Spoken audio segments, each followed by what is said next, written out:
Are you ready? What's my name? What's my name? Say Kareem Ali. Say Kareem Ali. You're listening to Are you serious? the Hip Hop Debate Show. Okay, so hear me out. The official podcast of Kareem Ali. In about 2 seconds, Kareem Ali will begin to speak. Okay, but Kareem Ali TV, the Are You Serious podcast, where we debate various topics through the lens of hip hop culture. I got Slick Vic Low, the lyrical divider, Slankster Hughes, MC poet extraordinaire, activist. Got a lot of names. Little annoying ass. You get on my nerves, Victor. You get on my nerves. And then we got my man Light-skinned Jason. powers. Yo, J. Cole looking I motherfucker. usually don't activate very he much. said J. Cole looking like. Y'all do look alike though. I'm not gonna lie. I'm like, yo, this dude really They look look a like lot alike. J. Cole. That's crazy. Also got my man Jay Swan, Yeah. the MC, coming up like the new music, always coming through with something. The performances, the skills are constantly increasing with respect to the culture of hip hop. My man Jay Swan on the debate show with Kareem Ali, the Are You Serious podcast. In about 2 seconds, Kareem Ali will begin to speak. Listen. So a question was asked to me. And sometimes people send me, they get in my inbox, they see these shows, and they send me suggestions. And in the 2000s, it was a time where people thought that Lil Wayne was the best rapper in the world. Carter 2, Carter 3, 2005, 2006, 7, 8, 2009. He was in his prime. A milli. People loved him. But in that same time period, there was another guy from Chicago, Wasulu Jaco. We know him as Lupe Fiasco, who I thought has at least one classic album, maybe multiple. In that same time period, he had what's it, Food and Liquor. Then he had The Cool and a host of other things. And the question was asked, who was a better MC, but who was the best MC in the world at that time? And I always felt, Kareem Ali always felt, that although the hype went to Lil Wayne, and people were talking about Lil Wayne, I thought he was pretty limited. I thought he had a unique delivery. I want to give him credit. But it was also a question of whether or not he was writing these things. We know that what's the guy's name? Gilly the Kid. Gilly the Kid is writing some of his music, but Wayne still has the delivery. But I thought that Lupe Fiasco was the best rapper, the best MC in the world at that time, in my opinion. And I definitely thought, if you didn't feel that way, there were other people going on. I mean, Nas and Jay-Z was still running around and stuff like that. But I thought Lupe was in his prime, and what he was offering to the culture at that time was more significant. But I feel like if you match them both together, and who's better, I think it's clearly Lupe Fiasco. I think he's one of the best MCs to ever rap. Slicks, let's go with you. What, Slick Vic, what say you about a Lil Wayne Lupe Fiasco matchup? What I say is, are you serious? And when I say that, I'm saying that to the very notion of this even being a conversation. Are you serious? To the podcast, to the show, are you serious? I say, are you serious? To myself, and even attempting to have an intellectual discussion about this conversation topic, to myself for even being here, I say, are you serious? Slick Vic Low, are you serious? I don't even know how to approach it in a manner that is serious. Wheezy F Baby, please don't forget the baby, doesn't match up at all with Lupe Fiasco at all. See, now, I don't even know how I'm gonna hear you out. I'm trying to hear you out. I don't even know how to approach this discussion without constantly having to do John Luke Picard face palms. Because Star Trek reference. Not serious. It can't be serious. This is the problem. Okay, this is the issue. This is what happens when the culture begins to get poisoned by the itis of mediocre becoming the new dope. Oh. And I think that when those Carter albums were coming out, that was very much, you could say, the beginning of that trend becoming an infestation, a pandemic, of mediocre being recognized as Of being mediocre proportions. the mediocre proportions, mediocre rise of mediocreness, because those records, those mixtapes, those Carter ones and twos and whatnot, they were good efforts. They were solid efforts in terms of music, in terms of rap music, in terms of of base level.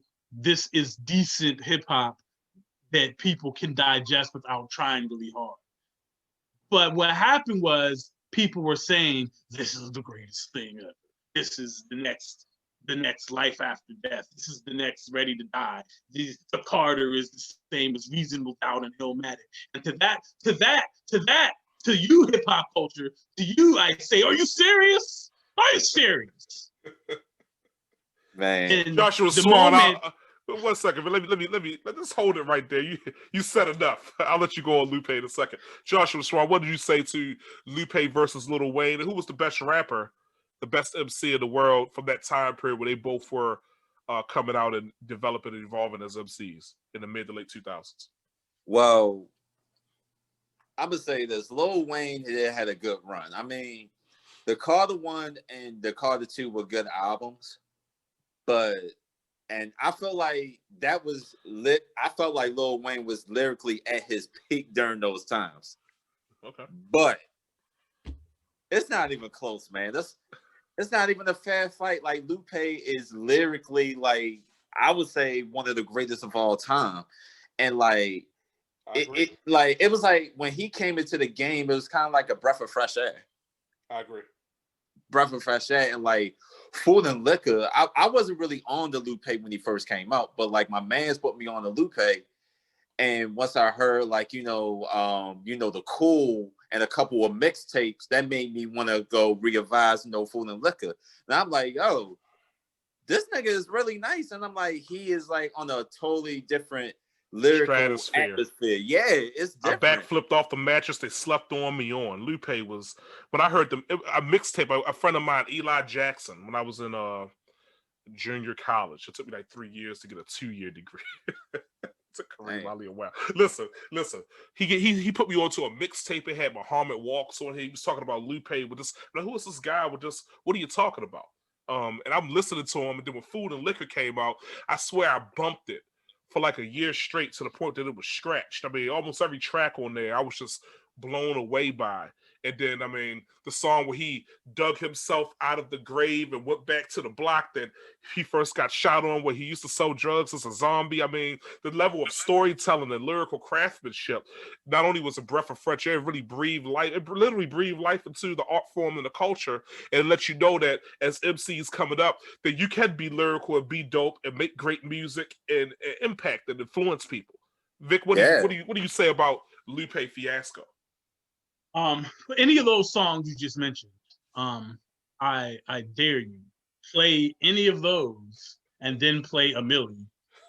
And oh God, he dared us. It's akin to like going to a fine restaurant and then right after going across the street to like a knockoff version of Burger King. God damn, not a and knockoff. being like. Like, it's not even the same stratosphere. Like, look at the ingenious song construction and lyricism and conceptualization that happened on some of those Lupe joints. Like, I remember this kind of answers the question of like, who's better? Like, I remember when Kick Push first came out, and then Sway interviewed Lupe on like a segment that would come on. It was almost like a commercial, but not a commercial. It would come on like VH1 Soul or something like that. And in the interview, Lupe was like, well, being from Chicago, and like it's kind of like you're literally in the middle of everything. So growing up and listening to hip hop from different regions and those influence kind of shaping your own style. He's like, in Chicago, we kind of become like super rappers. But in truth, that statement really applied primarily only to Lupe at the time, because he was the one who could do the double time flow, the twisted Midwest Chicago type speed up stuff, like on the Go-Go Gadget joint. He who could do the intricate storytelling that had its roots in some of the Ice Cube and West Coast kind of styles, to do the interesting conceptualizations of like a nerdy kid who grew up reading comic books and watching anime, and the heavy Japanese influence that he had personally, who had then the East Coast sensibilities of the beats he was rapping on, and like the way he constructed his bars, his word choices, the economy of vocabulary he went with was very akin to East Coast type stylings. And so these multiple influences, and then you season that in with his spiritual background as someone who grew up Muslim, and the spiritual topics he got into, the conceptualizations of spiritual warfare he was touching on, even like the really small genius techniques he employed on songs like He Say, She Say, where he did the same verse twice, but by changing the adjective, change the perspective, like all that I just said. And then now someone please tell me about your genius analytical breakdown of how Lil Wayne is some sort of literary genius. Are you serious? Well, Lil Wayne is tougher than Nigerian hair. What did he say on Call the 3 He Day? moves in silence. Like the G in lasagna. That's not even accurate. I'm doing this again like nigga backwards. That made no sense. Not how you spell a word. Well, don't get me wrong. What I've always said about Lil Wayne, before you say that. Lil Wayne is the worst. I'm not saying he's the worst, but he's yeah. I give him his props, but I don't even think he was better than Pusha T. If you want to be real. I mean, to me, Lil Wayne, it's a good thing nigga rhymes with nigga, or he might have a problem.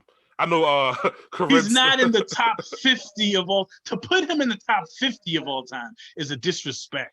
For me, because of his status and what he's done, I would give him number 50. Yeah.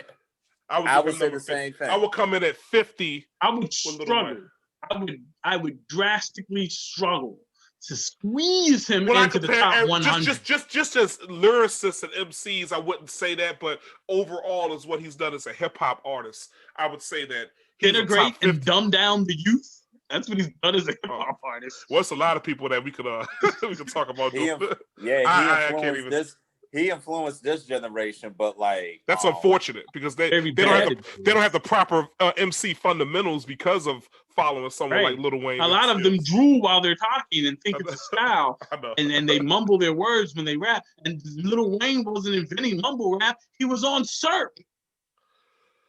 I don't think he has a classic album either. I don't think the Call to 3 was a classic at all. I mean, a lot of the credit for why it gets labeled. It's like winning the championship in the bubble. It's like oh wow. Okay, we're not gonna go there. But nah. The production has more to do with that reputation for those records than anything else. He doesn't have any versatility in terms of his subject matter. All he can really talk about is like, braggadocio style bars. It's talking about pussy, my dick. Remember the Carter song with him and Jay on it? Remember how lopsided that was? Yeah. And people, Wayne had the best verse. It was like Carl Lewis running against like the Running Man. I don't understand how you have 3 verses with Jay-Z and he still outshines you. And he wasn't really even trying at all. He was supposed to be the new Jay-Z. That's what he thought he was, the Carter. Yeah, Lil Wayne is just like a lot of these people aren't as talented as a lot of people perceive them to be, even though they're let's take it back some. Do you remember when he first premiered with the Hot Boys? I do. He was by far the weakest link in a crew that consisted of Juvenile, C Murder, and who was the other guy? Turk. He was better than Turk, I guess. Yeah, the kid's 16. Let's give him a little. Well, then again, I know you should have saved that. His first album showed promise, but that promise did not become anything even near elite. It was always average, and at its best, it was interesting. He could only really rap one way the entire time, but he had a very unique delivery style that carried him. It's not what you say; it's how you say it sometimes. But the most damning piece of this though is that most of these verses he didn't write. That's if he didn't write them, then I really can't put you up there. I take it back. He can't be in the top 50. I guess he can as an artist, but as an MC, he's nowhere near. It's not even close to Lupe Fiasco. If that's the case, Dr. Dre's better than as a rapper. I like some of Dr. Dre's verses much better than Lil Wayne's verses. Yeah. I'll tell you that. Oh wow, dang. Some of those were written by Jay-Z. And definitely prefer Kanye over Wayne absolutely. for sure. Kanye. Kanye as a rapper. And then I feel better like than Lil Wayne. I feel like Lil Wayne usually the guy that you sign that comes up under you rarely is better or reach the same type of heights. But Drake has kind of blown him out of the water at this point. Even as and Nicki MC. Minaj. And Nicki Minaj. You got to blow Lil Wayne out of the water. I refuse to discuss Homo sapien mayonnaise on this podcast. And with that whole Pusha T battle, whether it was the Exodus, I was like, nah, you can't fuck with a guy like Pusha T. Exactly. No. The evidence is right there. It's right there. It's right there. In the pantheon of MCs, Pusha T is like right in the middle of average land, yet still 1,000 times superior to anyone in that squadron of rapping people. Man, Pusha T is definitely dope. I just don't understand. I really marvel at the ability to talk about coke. For 20 like years. Pusha T is for 20 dope. years. He also only raps about dope. For 20 years. I mean, damn, how much coke? I mean, that's either really impressive or really it's damaging. I mean, it's damaging. I have a thing. Like I usually value MCs who could have more versatility in their subject matter, and I definitely give more credit to conscious MCs because I believe that's something that's harder to do. I always do. If you just only rap about drugs and kill, I just give credit to the guy. Harder is relative. It's really about how good are you at talking about what you're talking about. It's a really interesting documentary on Netflix about Malice, the other member of Clips, and about how he came out of the group and how he just didn't want to talk about rapping about selling his people drugs anymore, and he became, like a Christian and everything. It was just like. It was just damaging to his spirit. Even when I heard the clips back in the day, I was just like, God damn, I heard like two back to back. I was like, golly. I mean, they rapped about drugs just as much as Cool G rapped about killing people. Cool G rap was so good at it. I used to think Malice at one point was better than Pusha T. Oh yeah, especially that first album, the one that had the funeral on it, They were neck and neck to me. Like they both had styles lyrically that complemented each other a lot. And then you add the Neptune's production to it, like it was infectious. And I think that's why, they could just rap so much about that one subject in a way that was stylistic and interesting to people with those beats. Lil Wayne got so non-respected on this podcast or this segment. Yeah, I don't know why this was an episode. I don't know why this was an episode. Well, the crazy part is there are people out there who. Well, we had to make it plain. People believe that Lil Wayne is probably a top 10 greatest MC of all time. Some people started their whole career of listening to MCs with Lil Wayne, and they rank him high on the level of like a Jay-Z or beyond a Nas or someone like that. They don't even think about a Rakim or a KRS-One or anyone of that nature. Lil Wayne is their guy. They think he the Kobe Bryant of hip hop, and that's absolutely absurd. This is why we must educate the youth and help the next generation to not be lost. I invite someone to come on the podcast to be able to argue respectfully as to why Lil Wayne deserves to be elevated to the level of where they think he should be, and if they think that he's better than someone like a Lupe Fiasco, because there are people that are, they don't know what they're talking about. But I like to see someone dare to try, because there's people that are big Lil Wayne fans, and I think that would think those things, and I just don't know how you can think he's better than Lupe. But Kareem Ali, Jay Swan. I don't have anything left to say about this. This has been a denigration to the valuable time that we could spend discussing the life force that is hip hop. Let me ask you this: who matches up with Lupe Fiasco, because Lupe Fiasco is on a very high level for me. I think Lupe Fiasco is one of That's the an greatest interesting MCs to ever question. rap from a lyrical I would say- standpoint. It's an I interesting would say question. Common, like a Mhm. Common. Chicago. Yeah. I think that's interesting in terms of Chicago style and influence. Even some of their musical instincts are somewhat similar. I think Lupe may have a little more evolved skill than Common if I sit and think about it. I would agree with that. I think in terms of you look at Lupe's style, there's two primary tenets. There's what I refer to as airbending, which is heavy metaphorical, esoteric, imagistic writing, where everything is like a mosaic, if you will, which is one of his greatest songs.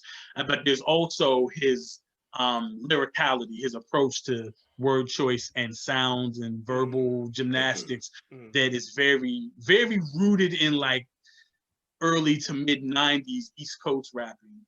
And so I think it would be interesting to compare him and El Zai from a construction of their bars standpoint and how they work with cadence and rhythm. But in terms of subject matter, Lupe and Doom actually are a really interesting comparison. How they both reference a lot of like That's nerd Lupe's culture, favorite rapper. comics. Yeah, Lupe, huge Doom fan. So I think those a lot of favorite rappers. A lot of rappers' favorite rappers are MF Doom. He's kind of like a hodgepodge of like a staccato East Coast style mixed with like an esoteric Dale the Funky Homo Sapien. He does not get enough credit, that's for sure.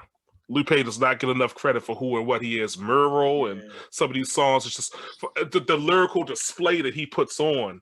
And I think what's interesting too is that out of a lot of the people who you could compare him to, he's the one who, you know, was on a mainstream label for the majority of his career. So he was actually more visible with a lot of the singles and stuff than a lot of the maybe MCs who influenced him, who were like a little older than him, or even peers of his who were independent artists. And a very good live performer too. I've seen Lupe on a few occasions. He's very good to the stage. Swan, what do you say? Who would you compare? Who's on the level of Lupe that you could compare to have a discussion with? Because Lil Wayne, we all agree he ain't it. So. I mean, someone tried to say Kendrick Lamar. I've heard that before. I've heard a Kendrick Lamar discussion of Lupe. I don't.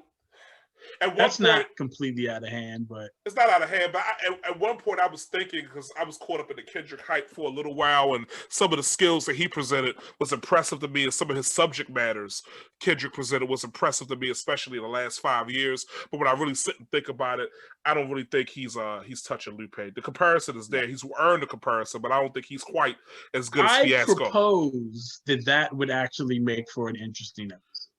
I think it would. Creatively, I think K-Dot is there, but lyrically, no. Creatively, he's definitely there. He's close. But Lupe is on a very high level, too. But lyrically, I just feel like Lupe's word and rhythm manipulation and what Vic said about the way he uses metaphors esoterically is slightly on the higher level than Lamar. But Lamar, the way he paints a picture from an album standpoint, his songwriting ability and being able to take conscious music and make it entertaining and interesting to listen to is one of Kendrick's best feats. We Gonna Be All Right. Do you know unbelievable. That once at a concert in DC, Lupe performed one song like 20 sometimes in a row as a protest to Obama's zone strikes and surroundings. I remember that. Obama was having all these drone strikes in Islamic countries and African countries, and you know, it wasn't really being all that talked about because, you know, Obama get away with anything in your regime. That's a deeper discussion, of course. But he performed the song "American Terrorist," I think it was. American Terror. He performed it like 20 or 30 times in a row. And like the promoters was like, "Hey, could somebody tell him to stop doing that?" Like even the crowd was getting restless, but he did it over and over and over again as a protest. Like who does that? What kind of rapper on a major label does something? Who has the gonads, the testicular fortitude to even be able to do something like that? Lupe Fiasco is unbelievable. I mean, Slangston Hughes would do some shit like that. You would, but you're like 4 or 5 different people. Rapper would do some shit like that.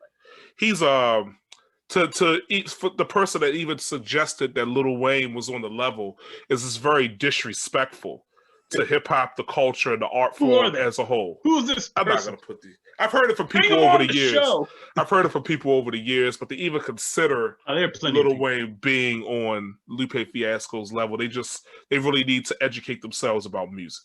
But That's Yeah. great, brother. quite honestly, I think the larger takeaway from this discussion is that is something that is proposed by so many, and that's a deeper realization of just the overall poisoning of hip hop culture that has been caused by the mainstream and by the powers that be. That could even be something that could even be a perspective someone has. People are blinded by status. It's like high school. This person's more popular, so this person must be better, but they don't necessarily look into the intricacies of what's really going on. Just because someone's more popular than someone and more well-known does not make them a better MC, a better artist. The real question is not who's better. The real question is how can we make this world a better place for all of the youth who came up being poisoned by that kind of we have to expose opinion. them. We have to expose them to a higher quality of art. Listen, in my classroom, I would put up a list, I would teach creative writing and we'd have these summer institutes. And when we get into the discussion of best rapper, best MC, I put up a list of 10 in no particular order. And I tell them, until you know everyone on this list, at least you know each name on this list, I won't have this conversation. Go do some research first, come back, know everyone on this list, and then we can have the discussion. Swan, do you have any final thoughts on this topic? My message for the youth is that, you have to actually, if you're really into hip hop or the sport of rapping, you have to go all the way back. Don't just start with Lil Wayne or, in the 90s, go back into the 70s. Go back to when DJ Kool Herc started it, back in the South Bronx. And then, you got the first MC ever, Coppola Rock, and you go in the later years with Run DMC, then the LL Cool J, Rakims, and Big Daddy Kane's in that era, and you got to study it. You have to. You have to understand where it started and where it's going. So if you've never heard of Sir Abu, we may not be able to have a conversation. If you never listened to Mortal Kombat by Big Daddy Kane, then we can never have a conversation. If you never listened to Secret Wars by The Last Emperor. Oh my God. I love The Last Emperor. That was my guy. I wish he would Philadelphia represented. Yeah. Even LL Cool J's Walking with a Panther, I felt like that was an underrated album with what's that song? It Get No Rougher? Oh God, Jesus Christ. I had to argue with this guy about getting LL in his top 13 a couple weeks ago. I'm not gonna let you forget that. How could you? We're How gonna could have you? that episode. We're gonna have that episode. How could you? I mean, he's still not there. He's still not there. Big Daddy Kane is, yes, but not. Well, wait. Big Daddy Kane wasn't a couple weeks ago. I need you to make up your mind. Kane earned the spot based off our conversation. LL, no. Why not LL? Well, there's a lot of breakdown there, but my short answer is Rip the Jacker. Also now it's all cannabis stuff. But you were all of a sudden, but when you had to floor him to put cannabis as the best cipher MC out of those five, here's the thing: you didn't do it. Redman or cannabis is not among the realm of 13 currently. I agree. So how can LL? You gotta look at the guy's legendary status. This guy been around since '84. He was the first superstar rapper, and he had a long career. He had a 25-year run. Yeah, LL being in the game. I mean, it's similar to how I can't put this guy Sean Carter number one because there's still ether in his spirit. Ooh, we can't ignore when certain things happened and that they did happen, and Rip the Jacker. Really? Google, go on YouTube, put in cannabis, Rip the Jacker, acapella, and it's hard to deny what happens. Look, I love cannabis, but very one of the most skillful MCs ever. But just because you lost a battle, you can't be ranked high. Yeah, I didn't say you can't be ranked high. You can't be in the top 13. It's hard for me to put the person because Tom Brady lost to Peyton Manning's little brother that one time. You know, this kind of thing. Yeah. That's a little different, but it's hard. I mean, we're talking about head-to-head matchup. It's hard to be like, okay, this person crushed this person in this particular octagon. How do I put him into the sacred realm of warriors? He was dominant without both of them being included. But Cannabis just didn't do enough, and then there's the Notebook incident, so he disqualified. Yeah, he had that notepad bringing out like, Cannabis never had a classic album either. He had some good records on the tail end of his career for a certain type of fan. But he never rappers on the tentacle, medical, renticle, cynical, metaphors, raw. He had a mechanical, manable, spitting understandable slang at you. I love this. And I thought he was better than Redman. I did. Not necessarily overall as an MC, but in the cypher, I think the evidence was pretty clear. I still can't get over the fact that you guys felt like Redman was overtaking Cannabis in that. And the fact that he was named number 3 by one person was just really, really absurd to me. Yeah, I'm like, for me, it was a photo finish. But in that particular conversation, I think it was rather disrespectful for listen, man. When you listen to the songs that they were on together, we have evidence. And we have evidence of the Game and Kendrick on songs together. We have evidence of Cannabis and Redman on songs together. And on those songs, Cannabis shines supreme. And I said that. And but on none of those songs was Redman not also he was dope. He was dope. So that's why, you know. But on the particular song that you sent me as cited evidence on the Lost Boys back remix, in the day, that is quite damning evidence. Because I wish I'd had. By the time you get to the middle of Cannabis's verse, you forget A+ was even there. I didn't even know. Swan, what you want to say, brother? Swan, what you want to say? I heard back in the day, Cannabis ripped the whole Wu-Tang. The whole Wu-Tang. I brought that up. Until Killer Priest came. So how are we talking about who's better than Biss of the Cypher? I can't get past it. I can't. And they had was it the whole Wu-Tang, or was it like You God and Sons of Man? Didn't matter who it was. It was like 5 or 6 of them. It wasn't the whole though, because Killer Priest came and stood Killer Priest isn't even part of Wu-Tang. Cannabis ran out of rhymes at that point. I think went through 8 or 9 members. I mean, was the GZA there too? GZA was there. Don't say the GZA also. The GZA was there. They caught wreck.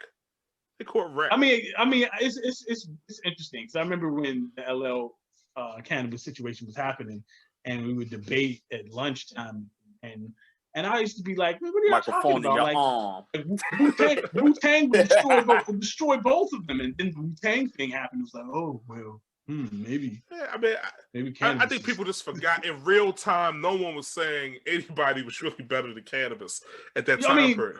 On a lot of the underground hip hop message boards at the time, there was a prevailing discussion going on about Cannabis versus Rakim. Like I can see that. It had gotten that extreme. Like, it got that extreme. That's how meteoric his streak across the sky was. And people forget the impact he had on battle rap at the time. Was people were coming out with scientific bars. Everybody was rapping scientifically and metaphors. So it was just like when Eminem had 8 Mile, people were starting to use more comedy in their battle raps and their punchlines. Cannabis had a real serious impact on the culture and the art form as a whole at that time. So in a cypher, he was superior to Redman. I don't understand why you guys are, the other week. As Cannabis, he ain't understanding this because 99% of his fans don't exist. Twice as arrogant as don't even turn this fucking mic on. He said twice as arrogant as KRS is. Right. I'll say that LL's comeback response to Cannabis was like answering the letter, and it was quality when you listen to it now.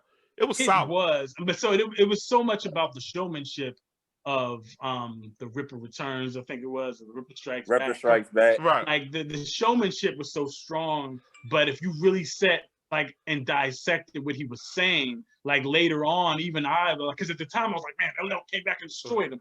But it was an older dude who's like, yo, but really listen to what he's saying, and you'll see what he's saying is in the middle of March, the pregnancy starts in your mother's placenta. That means L just entered. That's how he started off. Right. Yo, so I mean, he was playing the dozens against them very effectively. You gotta break but in terms of how down, complex the bars were, like it wasn't nearly as complex as what Cannabis was coming with, and so Cannabis kind of dismissed it, but ignored that the public response was so large, especially because of who LL was. If he would have struck back right then, it would have been years to drop bombs. LL. you drop verses of that nigga's proms. Oh my God. Well, the most damaging part was, I don't know if you saw this, but about 12, 13 years later, LL brought Cannabis out on stage to do the 4, 3, 2, 1 verse. At the end of it, he said, "Yeah, Cannabis, your career's starting again, baby. I love you." He subbed him in front of everybody. Todd Smith is just an asshole. You see, Your career's starting again, baby. He fine. Fuck me. Like, he's just an asshole. Todd Smith is an asshole. And if you incorporate Todd Smith's assholeness with LL's abilities, you get a very good. I remember on the GOAT album, he kind of went in on Cannabis saying, like, I heard you, what did he say? He said, I heard you get your lyrics from the internet or something like that. Yeah. And then in the liner notes on that album, he thanked Cannabis for inspiring him to write good again. Yeah. Because, yo, I love it. You brought like, fire if you back listen under me, baby. Like, yo, if you listen to the Ripper Strikes Back, he was really pissed the fuck off, yo. He was mad. Yo, if you never heard Rip the Jacket. Rip the Jacket ended it all for me. From a band like it is like there's a recording of him just doing it live a cappella somewhere in London somewhere, and he literally has to pause like every couple syllables just to let the crowd calm down. Like it is an extraordinary dismantling of an opponent. But that's enough of this. I mean, we're not even talking about. We didn't even talk about Lil Wayne for the last half of this entire thing. He's irrelevant in comparison. Wayne is relevant. Wayne is great as an artist, but well, sort of. But he made an impact on the art form. But in comparison to Lupe Fiasco, there is no comparison. I think we all agree on that, and I think the listeners should agree on that. If they don't, you probably just don't know anything about hip hop that much. This should not have been. He leaned towards the camera. Why are you serious? Sometimes you got to get a fan. Well, the people. This is the one time. Are they serious? They were serious, and they wanted to see it. Seriously defunct of brain power. Kareem Ali has to give the fans what they want, but Kareem Ali TV, the Are You Serious podcast, Slick Vic Low Slanks the Huge, Jay Not Swan, serious. Very serious, brother, very serious. So I have to stand here today as what I was when I was born, a black man. Your racism bounces off me, I'm bulletproof. Your prejudice gets deflected, I'm bulletproof. Your hatred can't penetrate me, I'm bulletproof. Our minds can't be shackled no more, nah, we know the truth. Yeah, from the spot that Malcolm stood, looking out through the window, I'm looking out over my hood.